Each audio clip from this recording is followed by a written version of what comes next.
तो भी what's up boys, we are back with another video. तो आज हम बात करेंगे पाकिस्तान के एजुकेशनल सिस्टम पे। और आज मैं जो है पाकिस्तान के एजुकेशनल सिस्टम पे बात कर रहा हूँ। तो ये कैम्ब्रिज वाले बर्गर ना इधर आए, क्योंकि मैं कैम्ब्रिज वाले AO लेवल पे बात नहीं कर रहा। तो जो पाकिस्तान का एजुकेशन सिस्टम है वो 9th से शुरू होता है और 2nd ईयर तक ख़त्म होता है। अबे पता है पाकिस्तान का एजुकेशनल सिस्टम क्या होता है? तू अकेला नहीं है पाकिस्तान में रहने वाला, निकल साले भोसड़ी के। अच्छा तो भाई एक मिनट जरा रुको, फ़ोन आ रहा है।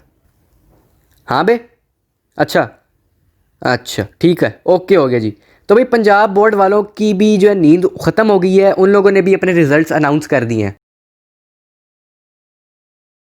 तो भाई पाकिस्तानी एजुकेशनल सिस्टम जो है वो एक ऐसी बीमारी है जो हर पाकिस्तानी बच्चे को कोरोना की तरह चिमड़ जाती है और 4 साल तक पकड़ के रखती है। और ये बीमारी जो है जब तक बच्चे को छोड़ती है तब तक बच्चे में एक बहुत नए नए असरात छोड़ के चली जाती है। पहले 2 सालों यानी 9th और 10th में आपको यही बताया जाता है कि जी 9th और 10th कर लो, सही मेहनत करके आगे फर्स्ट ईयर और यूनिवर्सिटी की लाइफ बहुत ही ज़्यादा आसान है।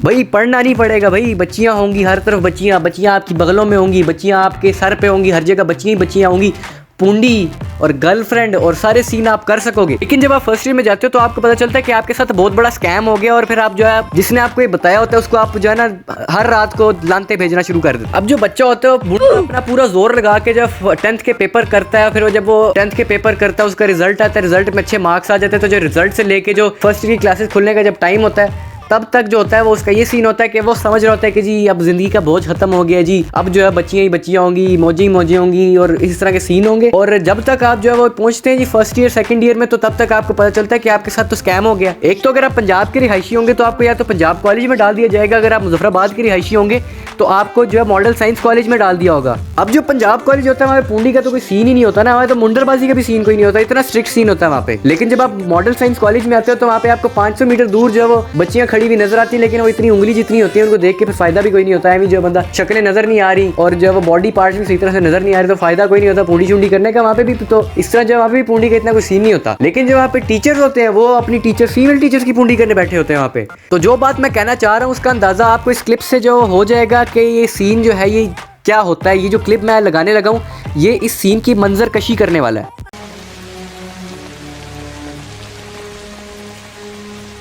You shouldn't be here. Neither should you. अब जो पढ़ाई के सीन होते हैं इन दोनों कॉलेजेस में जो है वो बहुत ही एल होते हैं। उड़ा भी नहीं मिलता भाई, तुम्हें भी नहीं मिलना, घंटा मिलता है भैंस चोर घंटा। सीनियर से तुम्हें यही बताएंगे कि जी फर्स्ट ईयर बहुत आसान होगी, बेशक खुद के 700 नंबर क्यों ना हो। और जब आप 10th करके जिस जोर के साथ आप आते हैं जी फर्स्ट ईयर में, तो जब आप मैथ की किताब का पहला चैप्टर ही देखते हैं तो आपकी सारी हवा निकल जाती है। और फिर आपका ये पूरा साल ये सोचते सोचते गुजर जाता है कि मैं फर्स्ट ईयर करने क्यों आया हूँ। इससे बेहतर मैं ब्रेजर में ऑडिशन दे देता, कहीं जॉर्डी या मैगन की मुझे नौकरी मिल जाती है, जगह मिल जाती, साले पैसे तो मिलते ना। अब यही सोचते सोचते आपकी जो फर्स्ट ईयर के बोर्ड के पेपर आ जाते हैं, उधर आपने कोचिंग ज्वाइन की होती है, वहाँ पे भी जो आपका खून चूस चूस के आपके पैसे चूस चूस के आपको बाद में आपके पेरेंट्स को ये कहेंगे कि आपका बच्चा पढ़ने वाला है नहीं तो हम इसको सही तरह से पढ़ा नहीं सके, ये इसका कोई क्लास में वगैरह में ध्यान होता ही नहीं है। और ये हर एक पेरेंट्स के बच्चों को ये कहते हैं। और फिर जब ये होता है फिर आपके बोर्ड के पेपर आ जाते हैं, फिर आप जो अपनी जो जोरा होता है वो आप दोबारा अंदर समेटते हैं और फिर आप जो दोबारा मेहनत करने की कोशिश करते हैं कि आप फर्स्ट ईयर में कुछ मेहनत कर लेंगे। लेकिन क्योंकि आपके दिमाग में कोई चीज़ बैठती नहीं है, जो फर्स्ट ईयर की मैथ्स फिजिक्स केमिस्ट्री वगैरह वगैरह जो इतनी मुश्किल होती है, ये कि आपका जो है वो दिमाग फटने वाला हो जाता होता है। आपको नहीं पता होता कि कौन सी इन्फॉर्मेशन अंदर आ रही है, कौन सी इन्फॉर्मेशन बाहर जा रही है और क्या आप भाग रहे हैं। अब जब आप इनकी तैयारी करने के लिए बैठे होते हैं तो आपकी होती है कि जी आप सिर्फ पढ़ते रहे, खाने शाने का आपको होश ही नहीं होता, या आप जो है कुत्तों की तरह ठूसते भी रहते हैं, साथ आप पढ़ भी रहे होते हैं, लेकिन आपके ना मगज में कुछ बैठता है ना आपके पेट में। और फिर जब इस फर्स्ट ईयर का रिजल्ट आता है, आप पेपर तो जब कर लेते हैं, लेकिन जब फर्स्ट ईयर का रिजल्ट आता है तो 400 नंबर लेके आप बैठ जाते हैं। और फिर आप जब 2nd ईयर आपकी आती है फिर आप सोचते हैं कि थोड़ी बहुत मेहनत इधर भी कर लेते हैं, और आप 2nd ईयर में मेहनत भी कर लेते हैं। लेकिन आपके साथ बकवास ये होती है कि जो आपके फर्स्ट ईयर में जो आपके साथ कबाड़ा होता है वो आपके जहन में खटकता रहता है। बेशक आप जितने कोई अच्छे नंबर्स के साथ आप 2nd ईयर में पास हुए हो, लेकिन जो फर्स्ट ईयर में मुंह काला होता है उसका आपके जहन में खटकता रहेगा कि आपके साथ हुआ क्या था। तो भाई अब जो क्लासेस में हाल होते हैं बच्चों के, मैंने वो सारा आपको मंजर कशी आपको करके दे दी है। अब जो है अब हम बात करेंगे जी बोर्ड के पेपरों पे, जो बच्चों के साथ बोर्ड के पेपरों में होता है।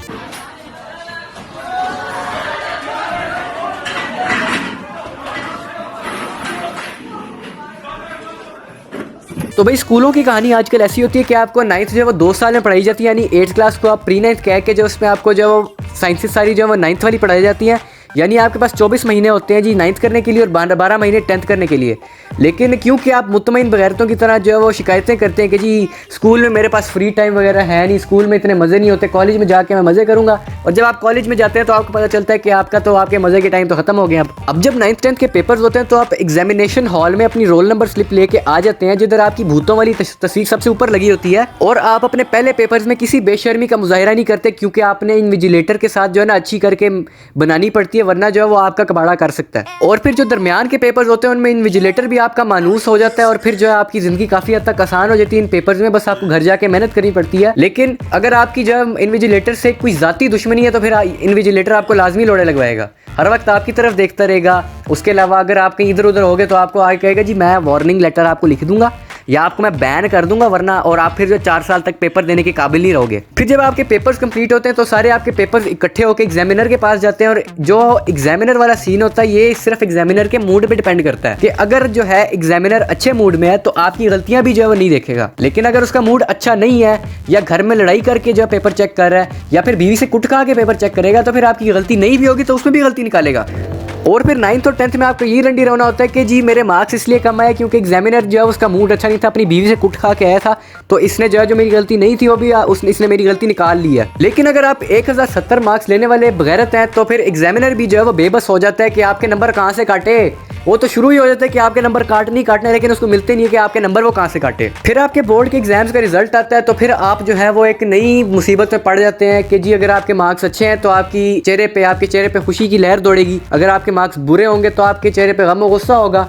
लेकिन कुछ ऐसे बगैरत भी होते हैं जिनके चेहरे पे कभी खुशी मैंने देखी नहीं है। 1020 नंबर लेके भी कहते हैं कि नंबर ज़्यादा आने चाहिए थे, नंबर मेरे बहुत कम आए हैं। और भाई आपके लिए पर्सनली मैं बात कहना चाहता हूँ, why do you even exist? आप इधर रहते क्यों हो? मार्च में जाके रहो ना। अगर आपने जो है 1020 नंबर भी लेने हैं, अगर आपने 1070 मार्क्स लिए हैं 10th क्लास में तो अभी तक कोरोना वायरस की वैक्सीन क्यों नहीं बनी?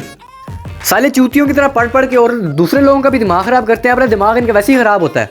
अब रिजल्ट्स के बाद आपके कुछ अर्से बाद आपकी एफएससी शुरू हो जाती है और आपको पता चलता है कि मज़े तो सिर्फ स्कूल में थे। इधर एग्ज़ाम के जो पहले पार्ट होते हैं, एफएससी के जो एग्ज़ाम्स होते हैं, एसएससी जो होती है वो आपकी 10th होती है, HSSC जो होती है वो आपकी फर्स्ट ईयर होती है। जो HSSC के जो पहला पार्ट होता है यानी फर्स्ट ईयर, उसमें जो आपकी हालत इस तरह ख़राब होती है कि आपको तो लगता है कि अब तो गए, अब तो लोड़े लगेंगे, हर जगह लोड़े लगेंगे, अब तो जो है कोई बच्ची भी मुंह नहीं लगाएगी।